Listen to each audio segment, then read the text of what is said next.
ماوەیە کە جموجولت سیاسی و ئانێکاودانێت ڕۆژهەڵاتە ناوین جیهێ ڕامانێ و جیهێ سەرنجێ یە هەمی دنیاینە و تایبەتی پشتی ئەو ڕوودانێت ئەخیرێ و کاریگەریە یا ڕۆژهەڵاتە ناوین سەر ئێمناهیە جیهانێ بشکلێکی عام و ئەو پشتی ئەو کنفرانسا ئان ئەو کنگرە کولبەغدا هاتیە گیرێدان طبیعی بۆ تەرکیز پترگرن سەر بارودۆخێت عێراقێ دوێرێدا ڕۆڵی هەرێما کوردستانê bi girîngî hate berçavê xistin piştî ku Serok Macron bi hemî derencamê kongrê ve anê konferansê ve hatine herêma Kurdistanê û behsê ciddî ser ayînda mantiqê û ser muddeteke eger têbînî bikin cumhuriyet Cenab-ı Serokê Herêma Kurdistanê her seredana bû welatê mantiqê بۆ جیرانێتمە بۆ تورکیا بۆ ئیرانێ بۆ دەوڵەتێت خەلیجێ بۆ ئەو پەیوەندیە بەردەوامات گەل فەرەنسا هەیە کاریگەریە ڕۆڵی فەرەنسا سەر سیاسەتە یا ئەوڕۆپی بشکلێکی عام دوا سەردانجی ئان ئاخر سەردانجی کو بژینەوە جەناب سەرۆکی هەرێما کوردستانê بۆ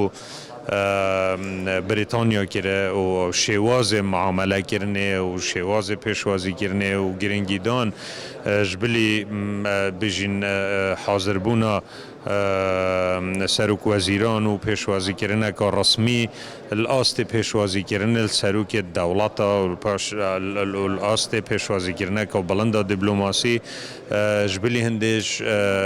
çend wezîrêt û karîger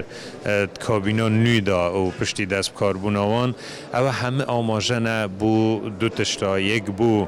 girîngiya rolê herêma Kurdistanê di kawdanê rojhelata navî şiklekî am ku rengvedan ser cîhanê bi şiklekî giştî heye û duş bû serkeftina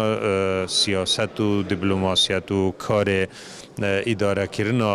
peywendiyê herêma Kurdistanê ji layê Rêzdar Serokê Herêma Kurdistanê ve gel dunyayê bi şiklekî am û bi taybetî gel wan babetê ku peywenddarin bi ayînde û مستقبل روشهڵاتە ناوین کاریگەریە هەرێما کوردستانê یا çarçûvê herêmeka federaliya biçûk derkevte herêm ya bûye reqemeka giringa karîger di hawkêşa ya siyasî di rojhelata navîn da و هر رویدانێکا یا بژینیات ڕۆژهەڵاتە ناویندا ڕوود دەت ڕەنگڤەندانە سەر هەموو دەوڵەتێت مانتقەیە هەیە بێگومان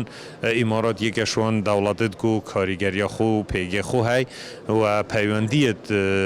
ڕێزدار سەرۆکی هەرێما کوردستانێت گەل دەوڵەتە ئیمارات پەیوەندیەکە نوێنینە